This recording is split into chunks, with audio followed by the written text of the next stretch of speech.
누가복음 4장 40절 41절 신약의 95쪽에 있습니다. 우리 같이 봉독하겠습니다.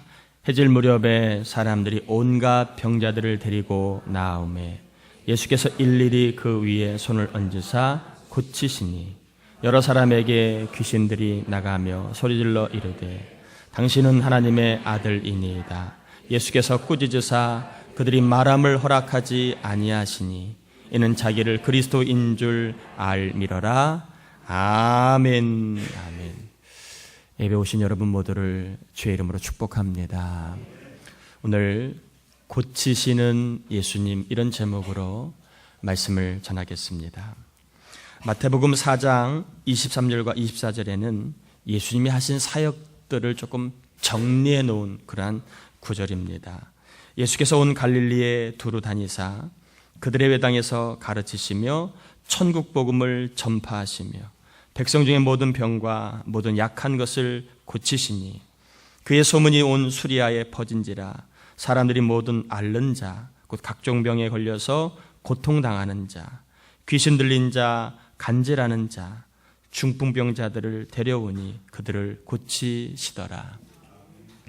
예수님이 하신 사역을 세 가지로 정리해 보면 예수님은 가르치는 제자와의 사역을 하셨고, 천국 복음을 전하는 선교와 전도의 사역을 하셨고, 그리고 병든 자를 고쳐주는 치유의 사역을 하셨다. 이렇게 요약해 볼 수 있습니다.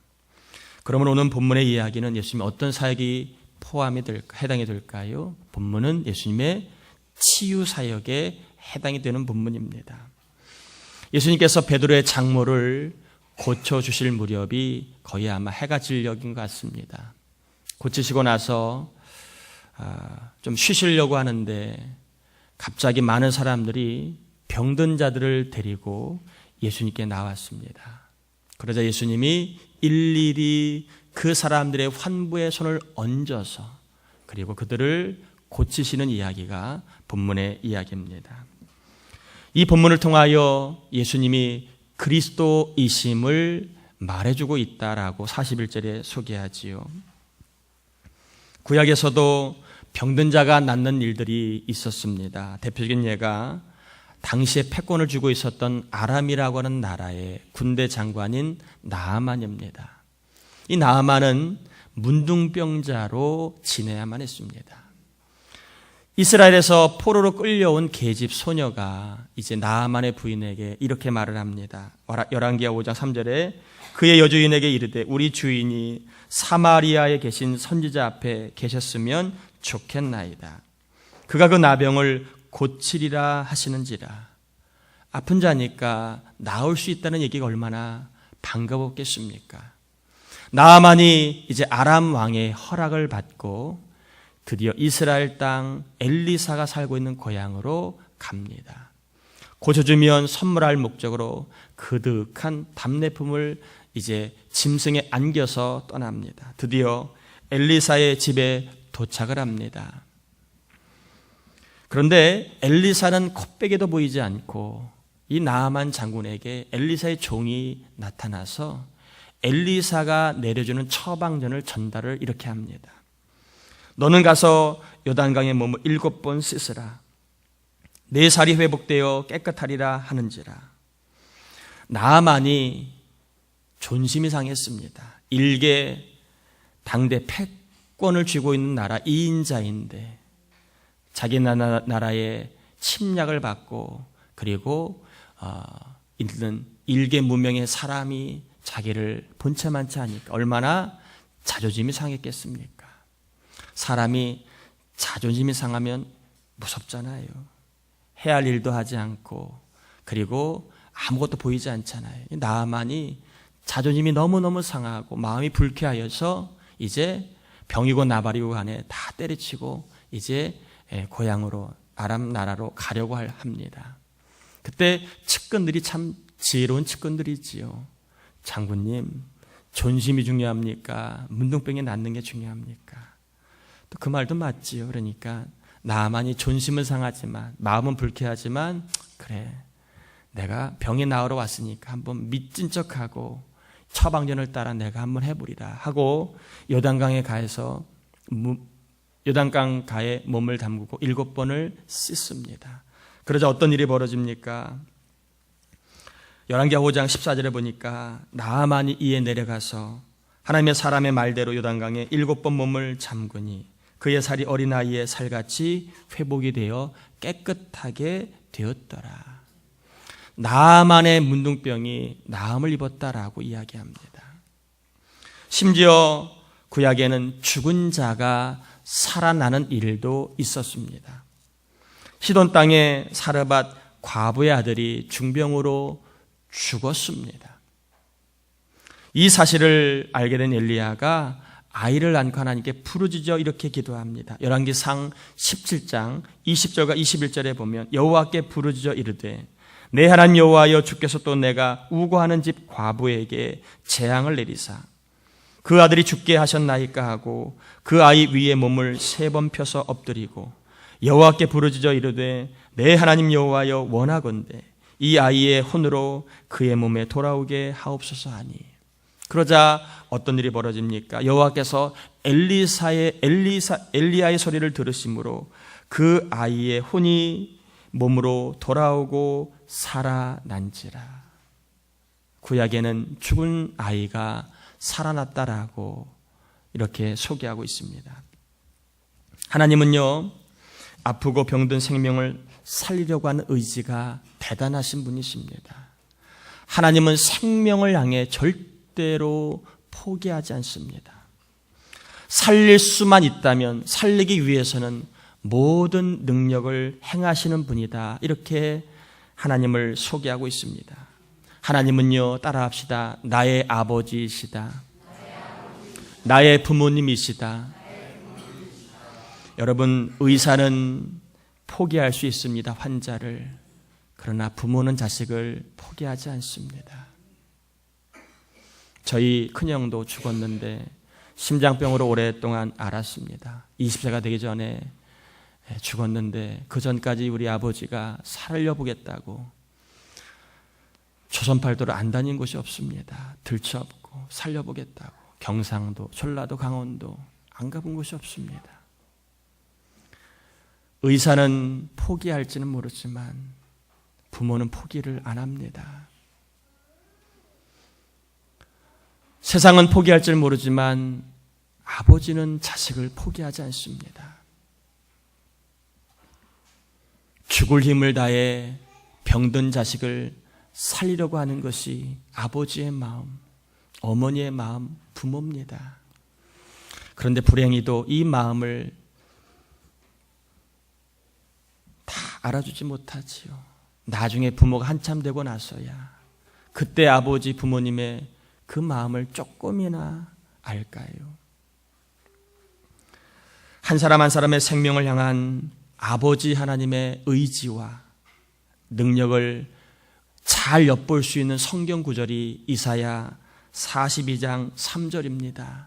상한 갈대를 꺾지 아니하시고 꺼져가는 등불을 끄지 아니하고 상한 갈대 같은 인생을 꺾어 없애지 않으신 하나님, 꺼져가는 등불을 후 하고 불어서 사라지게 하시는 분이 하나님이 아니라고 얘기합니다.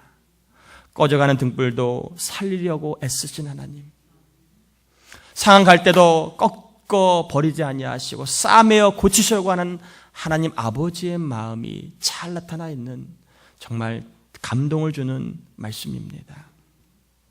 하나님은요, 저와 여러분이 상한 갈대 같은 그러한 삶을 산다 할지라도, 때로는 꺼져가는 등불 같은 삶을 산다 할지라도 전능하신 능력으로 우리를 살리시려고 지금도 보호하시고 역사하고 있다는 것입니다. 그런데 더 놀라운 것은요, 예수님의 치유 사역을 계승받은 사람이 있다는 거예요. 예수님이 병을 낫게 하신 것처럼 예수님이 특정한 사람에게 자신의 능력을 전수해 주었다는 것입니다. 누가 예수님처럼 치유의 사역을 할 수 있을까요? 누가 예수님처럼 치유의 은혜를 경험할 수 있을까요? 요한복음 14장 12절에 보면 내가 진실로 진실로 너희에게 이르노니 나를 믿는 자는 내가 하는 일을 그도 할 것이요 또한 그보다 어떤 일도 큰 일도 하리라. 예수님이 하신 사역 중에 치유의 사역이 있는 것처럼 나를 믿는 자도 치유의 사역을 할 수 있다라고 분명히 예수님이 약속을 하셨습니다. 그러면 누가 예수님처럼 치유의 사역, 치유의 은혜를 경험할 수 있을까요? 예수님을 믿는 자가 예수님의 사역을 계승받게 되었다는 것입니다. 예수를 믿는 자에게는요, 치유의 역사가 일어나고 있습니다. 베드로를 통하여 룻다에 살던 중풍병자 애니야가 고침을 받았습니다. 사도행전 9장 32절 34절에 보면 그때 베드로가 사방으로 두루 다니다가 룻다에 사는 성도들에게도 내려갔더니 거기서 애니야라 하는 사람을 만나매 그는 중풍병으로 침상 위에 누운 지 8해라. 베드로가 이르되 애니야야 예수 그리스도께서 너를 낫게 하시니 일어나 내 자리를 정돈하라 한데 곧 일어나니. 중풍병자 애니야가 믿는 자 베드로를 통하여 치유받는 사건입니다. 또 요바에서는 죽은 다비다가 살아납니다. 사도행전 9장 36절 40절에 보면 요바에 다비다라 하는 여제자가 있으니 그 이름을 번역하면 도로가라. 선행과 구제하는 일이 심히 많더니 그때의 병들어 죽음에 시체를 씻어 다락에 누이니라. 베드로가 사람을 다 내보내고 무릎을 꿇고 기도하고 돌이켜 시체를 향하여 이르되 다비다야 일어나라 하니 그가 눈을 떠 베드로를 보고 일어나 앉는지라. 죽은 자가 살아나는 일이 누구를 통하여 일어났습니까? 믿는 사람 베드로를 통하여 일어났다는 것입니다.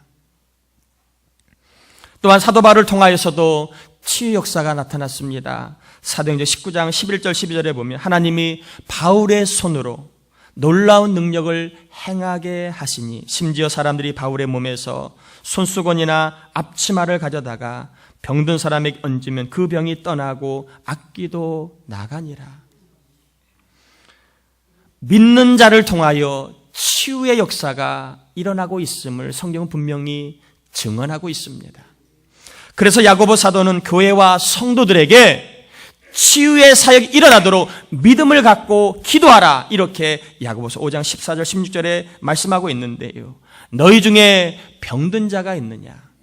그는 교회의 장로들을 청할 것이요 그들은 주의 이름으로 기름을 바르며 그를 위하여 기도할지니라. 믿음의 기도는 병든 자를 구원하리니 주께서 그를 일으키시리라. 혹시 죄를 범하였을지라도 사하심을 받으리라. 그러므로 너희 죄를 서로 고백하며 병이 낫기를 위하여 서로 기도하라. 의인의 간구는 역사하는 힘이 어떻다고요? 큼이니라. 따라합시다. 병 낫기를 위하여 서로 기도하자. 예수님은 병을 고쳐주셨다라고 말씀하고 있습니다. 그러면 우리는 이것을 믿음으로 받아들이는 게 유익할까요? 무익할까요? 믿음으로 받아들이는 게 좋습니다. 예수를 믿는 사람에게는 사람의 힘으로 약으로 못 고치는 병도 깨끗하게 나을 줄 믿습니다. 어떤 전문가가 살릴 수 없는 병이라 할지라도 오늘도 예수를 믿는 자 안에서는 그 포기하지 않는 아버지의 사랑이 꺼져가는 등불 같은 그 인생을 살릴 줄 믿습니다. 상한 갈대 같은 인생을 싸매어 꼿꼿한 갈대로 만드실 줄 믿습니다. 성경은 예수를 믿는 사람의 병이 고침받고 예수를 믿는 사람이 기도할 때 병이 낫는 역사가 일어나고 있다라고 말하고 있습니다. 이 일은 주님이 오시는 그날까지 믿음의 공동체 안에 얼마든지 일어날 수 있는 일들입니다. 우리가 믿음을 갖고 있다면 우리 안에는 치유의 역사가 일어날 수 있고, 우리가 믿음을 갖고 있다면 우리 안에는 병든 자들이 나을 수 있는 일들이 얼마든지 일어날 수 있습니다. 그러므로 우리도 병이 낫는 생명의 역사를 경험하기 위해서 반드시 믿음을 위하여 기도해야 됩니다. 예수님을 믿는 믿음을 주옵소서. 예수를 믿는 자에게는 주님이 하신 일이 일어나는데 그 일이 경험될 수 있도록 우리가 기도해야 됩니다. 그러면 가장 중요한 말입니다. 치유의 역사가 동반되고 치유의 역사를 경험하는 믿음은 과연 어떤 믿음일까요? 나를 믿는 자는 주님이 하신 일을 한다고 했는데 과연 나를 믿는 자는 어떤 것을 믿는 것을 말할까요? 어떤 믿음을 말할까요? 예수님을 믿는다고 할 때 예수님을 나의 죄를 위하여 죽으신 대속주로 믿는다는 의미도 포함이 됩니다. 대속주로 말미암아 우리는 죄사함 받지요. 또한 내가 십자가에 못 박히고 내 안에 예수님이 왕으로 사셨기에 예수님을 내 인생의 주인과 왕으로 믿는다는 의미도 포함이 됩니다. 예수님을 구원자로 믿으면 누구든지 죄사함의 은혜를 경험하여 천국 영생을 약속받았습니다. 예수님을 내 인생의 주인으로 모시면 풍성케 하시는 생활의 복을 경험하게 됩니다. 그러면 치유의 은혜를 경험하려면 어떤 믿음을 우리가 가지고 있어야 될까요? 물론 믿음을 복잡하게 구분하려고 하는 목적은 하나도 없습니다. 그렇게 할 수 있는 능력이 저에게는 없습니다. 그러나 치유의 역사가 일어나는 믿음을 좀 설명하려고 제가 좀 잠시 분류는 안 되지만 분류를 해보는 거니까 여러분이 양해를 하시고 어떤 믿음을 갖고 있어야 치유의 역사를 경험할까 하는 그 물음에 대한 답을 좀 발견하려고 합니다. 치유의 역사가 일어나는 믿음을 우리가 좀 살펴보기 전에 오늘 본문에 일일이 손을 얹고 고치시니라, 이 고치다는 어원을 우리가 살펴볼 필요가 있습니다. 이 고치다라고 하는 이 헬라어는요, 테라피오라고 하는 헬라어입니다. 영어로 테라피라고 하지요. 치료, 테라피. 세라피가 바로 여기에서 나온 말입니다.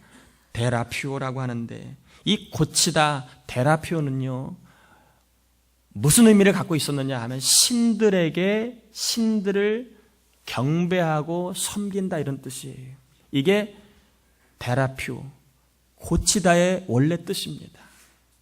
그런데 이 뜻이 이제 나중에 의미가 좀 바뀌어서 병이 낫다, 고침받다 이런 뜻으로 바뀌었습니다. 무슨 얘기입니까? 사람을 죽고 살리는 것, 병을 낫게 하는 건 누구의 영역이라고요? 사람의 영역이 아니라는 거예요. 하나님의 영역임을 선포하고 있는 것입니다.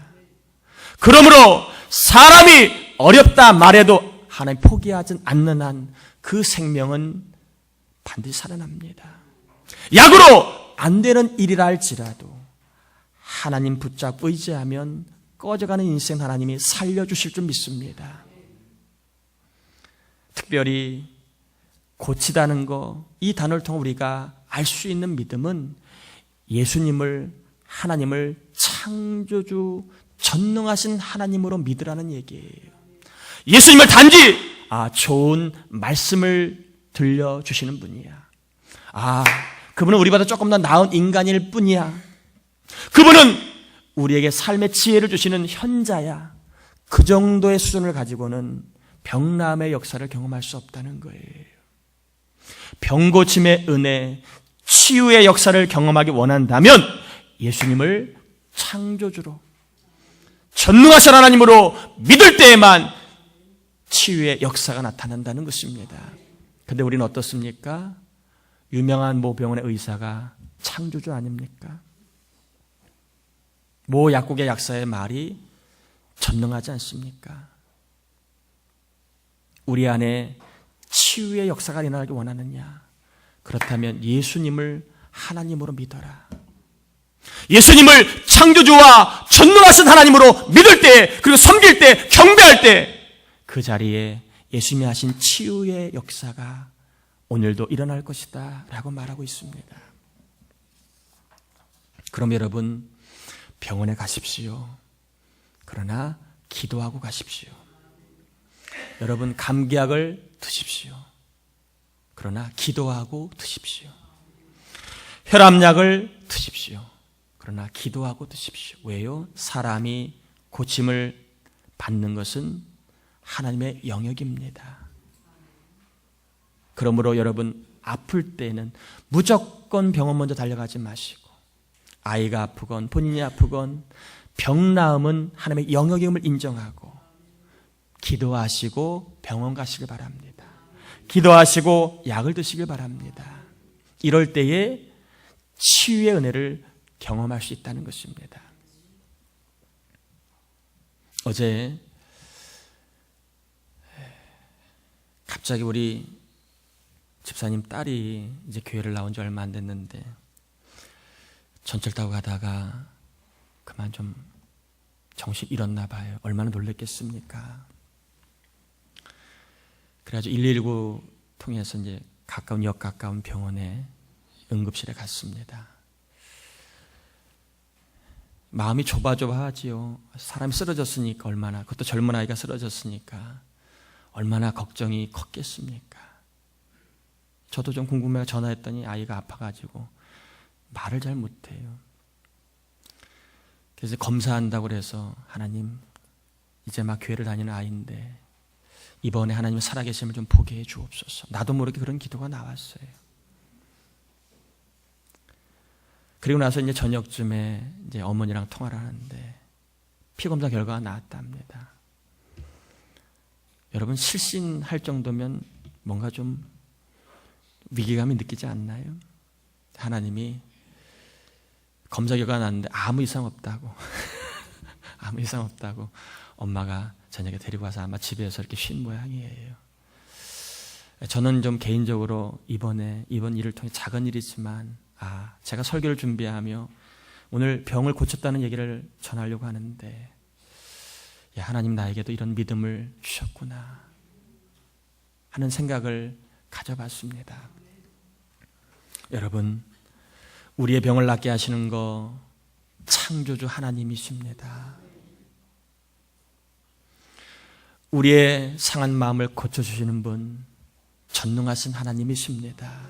저는 말씀을 좀 정리하려고 합니다. 우리 모두에게는 한 가지 이상의 질병이 다 있습니다. 저도 멀쩡해 보이지만 말 못할 인생의 아픔이, 육신의 나약함이 다 있습니다. 어떤 분은 감기로 인하여 힘든 분도 계시겠고, 혈압, 당뇨, 관절염, 두통으로 인하여 아마 약을 드시는 분이 있을 것입니다. 위도 좀 약하고 심장이 약하고 폐와 간이 약한 분도 있을 거예요. 어떤 분은 환절기에 피부 알러지가 예민하여서 피부 알레르기로 고생하는 분이 있을 것입니다. 또 심지어는 원인 모를 어지럼증으로 갑자기 고생하는 분도 있을 거예요. 또 몸 안에 혹이 나 있는 분들, 또 여성분들 같은 경우에는 종양이 있는 분들이 많이 있을 겁니다. 악성인지 양성인지는 모르지만 종양이 있는 분들이 분명히 있을 것입니다. 또한 우울증으로 나도 모르게 감정 기복이 심하고, 그리고 갑자기 기분이 좀 다운되고 소심해지고 나약해지고 무기력해지고 또 무책임해지고 불성실해지고, 그리고 분노와 혈기를 부리는 등 고침받아야 할 마음이 있는 분이 있을 거예요. 이 시간 예수님께서 저와 여러분의 약하고 병든 육신과 잘못되고 병든 마음에 손을 얹으사 고쳐주시기를 간절히 원합니다. 치유의 역사가 나에게 일어나도록 여러분 입을 열어서 예수님을 창조주 하나님으로, 전능하신 하나님으로 믿고 선포하시길 바랍니다. 나를 낫게 하시는 분 하나님이십니다. 의사와 약은 대리자에 불과합니다. 치유에 대한 믿음을 갖고 살다가 내 안에 있는 질병, 자녀에게 있는 질병, 부모님에게 있는 질병, 가족 안에 있는 질병, 우리 부천동산교회 교우들 안에 있는 질병, 심지어는 전도 대상자들, 낙심자들에게 있는 질병이 고쳐지는 치유의 역사가 일어나기를 예수님의 이름으로 축원합니다. 우리 찬양하고 가시고 좀 기도합시다. 능력의 이름 예수 1절과 2절 좀 부르시고 병나음의 그 은혜와 또한 예수님에 대한 믿음을 달라고